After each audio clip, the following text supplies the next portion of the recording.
The West Texas wind cut across the auction yard like a warning as Trent Baker counted the money in his wallet for the third time. $43. That was all he had left to his name. In 60 days, the bank would take his ranch if he did not pay 3 months of missed mortgage payments. 800 acres of land that had been in his family for 4 generations were slipping through his fingers, and there was nothing left to sell. At 42, Trent looked older than his years. The ranch outside Abilene had been struggling for a long time, but the last year and a half had destroyed what little hope remained. Cattle prices fell while feed costs climbed higher every month. One by one, he sold off his herd at a loss, watching careful bloodlines built by his grandfather vanish into slaughter trucks. 6 months earlier, his wife Amanda had packed up their daughter and left for Fort Worth. She said she could not keep believing in a future that never came. When she left, the house stopped feeling like a home. Now Trent came to the livestock auction every Wednesday, not to buy, but to watch. It was a painful habit, but he could not stop himself. Sitting on the cracked wooden bleachers, he watched men with money bid on healthy cattle and strong horses. Every sale reminded him of the life he used to have, and the one he was losing. Then the auctioneer called out the next lot, his voice dull and tired. Lot 73.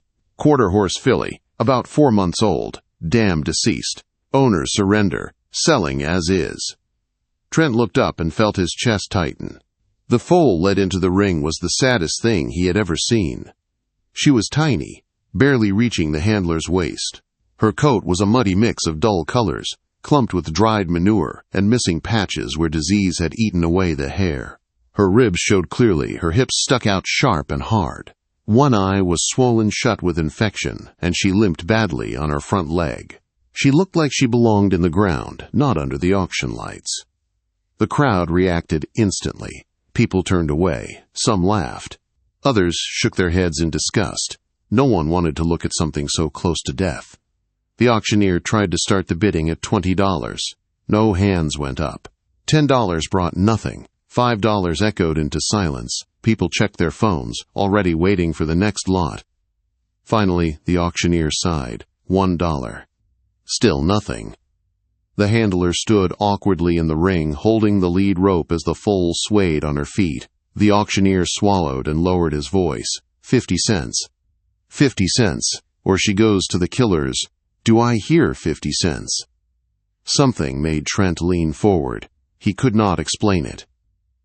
The foal lifted her head slightly, even as her body trembled.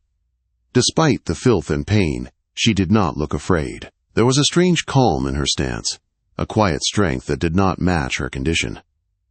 When her one good eye met Trent's, he felt a jolt deep in his chest, like recognition. Before he could stop himself, his hand went up. 50 cents to the gentleman in the back, the auctioneer said quickly. Sold.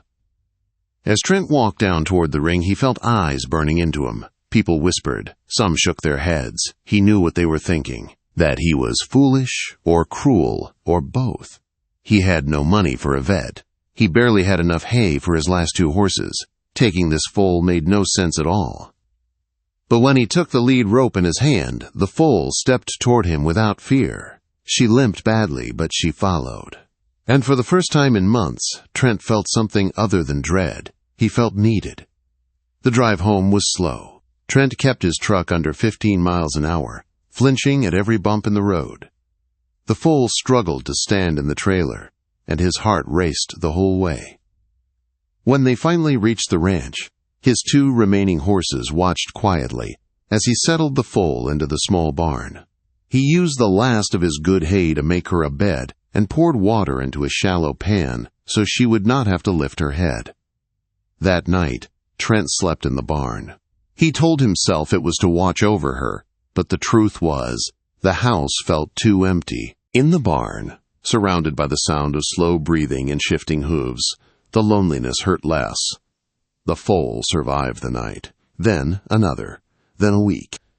Trent could not afford a veterinarian, but he remembered what his grandfather had taught him. He cleaned her infected eye with warm salt water. He treated her skin with old remedies that still worked.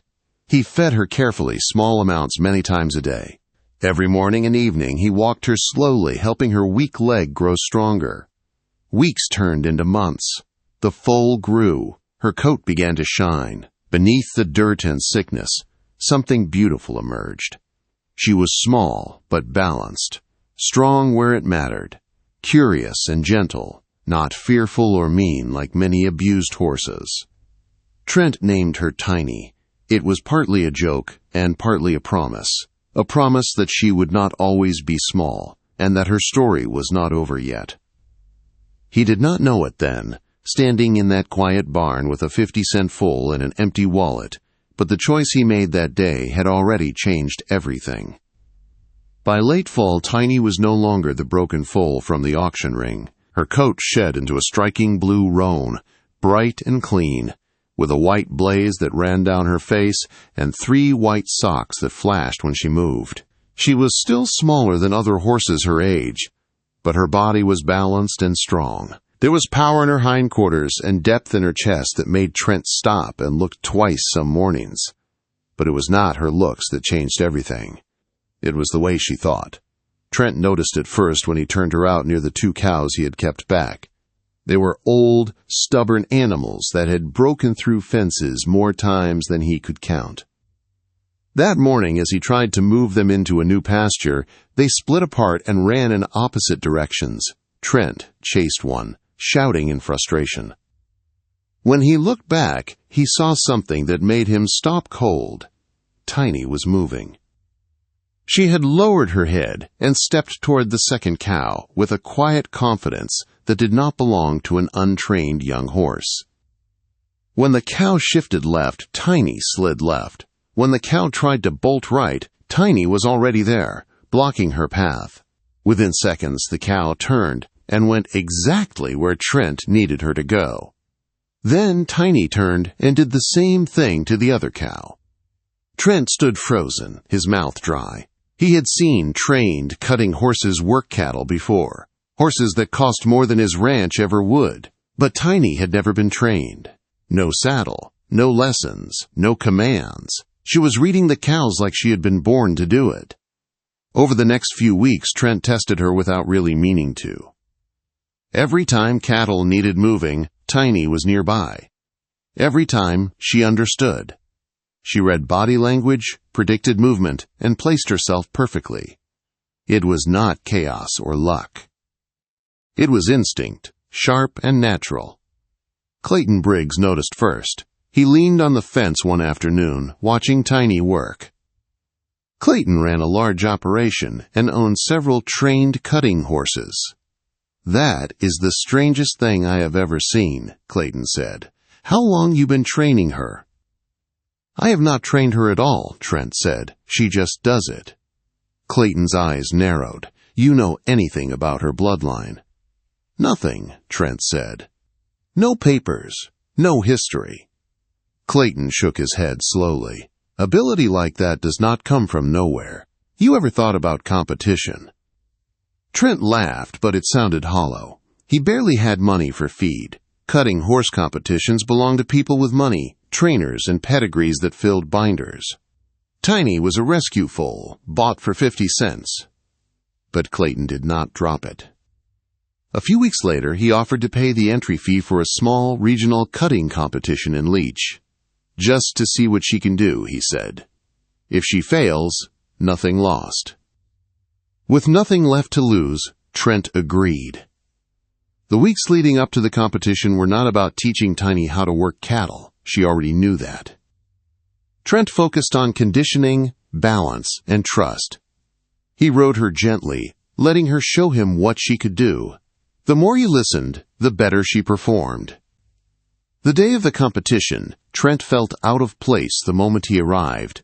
Shiny trailers lined the lot. Horses stepped out, groomed and polished, ridden by men and women in press shirts and expensive saddles. Trent pulled in with his rusted pickup and a trailer held together by rust and hope. When it was their turn, Trent rode Tiny into the arena with his heart pounding. He did not know the rules well, he just trusted her. The gate opened, and Tiny exploded into motion. She moved faster and cleaner than anything Trent had ever felt under him. Her turns were sharp and low, her timing perfect. She stayed with the cattle like she could see their thoughts before they formed. Judges leaned forward. The crowd grew quiet. When the timer ended, there was silence. Then applause. Tiny did not just win, she dominated. Trent stood in shock as they handed him the results. A first-place finish. A score that seasoned competitors whispered about. People surrounded him, asking questions. Who trained her? Where did she come from? Was she for sale? One man offered $50,000 on the spot. Another said $75,000. Trent drove home that night with a small trophy and $5,000 in prize money. It was more money than he had seen in 2 years. But more than that, it was proof. Proof that Tiny was something rare. The wins kept coming. Local competitions turned into state events. State events led to national attention. Tiny beat horses with famous bloodlines and years of training. By the time she turned 3, she had earned over $200,000 in prize money. Then the breeding offers came. People wanted her foals. They paid more money than Trent thought possible. Her first foal sold for $400,000, the second for even more. Trent paid off the ranch within a year. Then he expanded it. Trainers asked about his methods. He tried to explain that Tiny taught him more than he taught her, that he listened instead of forcing control. People paid anyway. They wanted to learn. The Baker method was born. But the biggest shock came during a routine exam. A veterinarian suggested genetic testing. The results stunned everyone. Tiny carried a bloodline thought lost forever, tied directly to one of the greatest cutting horses in history. Overnight, her value exploded. 5 years after that dusty auction, Trent Baker stood on his land, now thriving, knowing none of it would have happened if no one else had walked away that day. And Tiny was not done yet. 6 years passed since the day Trent lifted his hand for a dying foal no one wanted. In that time, Tiny became more than a champion, more than a legend, more than a miracle. She became the heartbeat of the Baker Ranch, the spirit that turned dust into life again.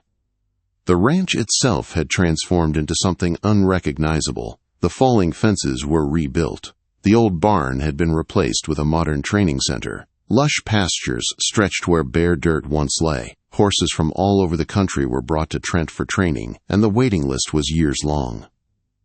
What had once been a dying ranch was now one of the busiest and most respected facilities in the entire cutting horse world. But even with all the growth, Trent insisted on one thing. Tiny's stall stayed closest to his house. He visited her every morning before sunrise and every night before bed. No matter how many trophies lined the ranch office walls or how many wealthy clients came knocking, he never forgot that everything started with her. Tiny's bloodline sent shockwaves through the industry. Foals carrying her genetics were selling for over $1 million each before they were even born.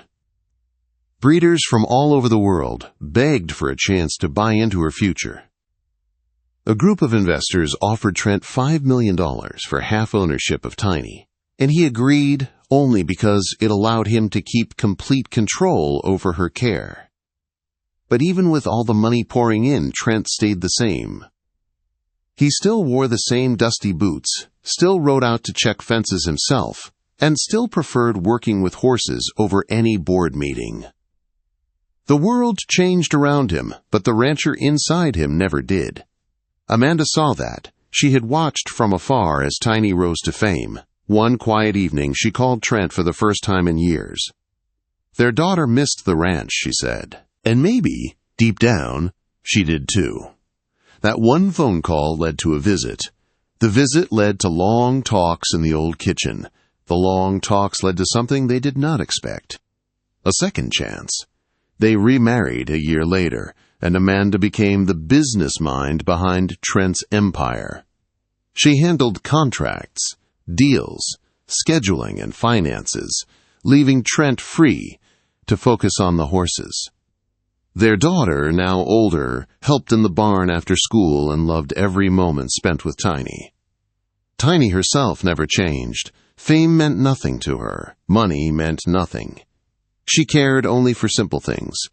morning light, soft hay, long rides with Trent, and that quiet moment each evening where she pressed her forehead to his chest, the same way she did when she was a weak, dying foal who needed someone to believe in her. One night, long after the sun had slipped behind the rolling Texas hills, Trent stood alone in Tiny's stall.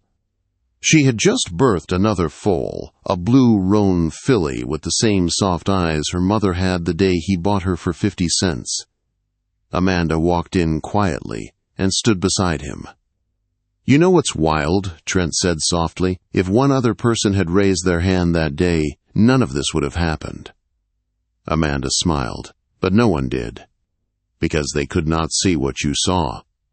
Trent shook his head. "I did not see anything. I just felt something, like she was supposed to come home with me." Tiny lifted her head and brushed her nose against his arm, as if agreeing. The ranch was silent, except for the slow breathing of the mare and her newborn foal. Outside, the Texas wind brushed across the fields, bending the tall grass, a sound both old and familiar. Trent rested his hand on Tiny's neck. "Best 50 cents I ever spent." Amanda leaned her head on his shoulder. "Best 50 cents anyone ever spent." As the years went on, Tiny's foals won championships across the country. The Baker method reshaped training programs everywhere. And the rediscovered bloodline revived breeding lines that had been fading for years. People said Tiny changed the sport forever. But for Trent Baker, the truth was simpler. Tiny saved him. She saved the ranch when the bank was days from taking it. She saved a broken man who had lost his family, his home, his hope. She gave him a purpose, then a fortune, then a life he had never imagined for himself. All because no one else wanted her. In the end, the story spread far beyond Texas. Newspapers wrote about her. Magazines called her the miracle mare. Riders, trainers, and ranchers told her tale around campfires and in dusty barns, as proof that the world still held a little magic. But if you ever asked Trent what Tiny really was, he would smile and say the same thing every time. She was just a little foal who wanted a chance. And I was just a man who needed one too. Sometimes the smallest life can lift the heaviest burden. Sometimes a broken foal can rebuild a broken man. Sometimes 50 cents can buy a miracle. And Tiny was his.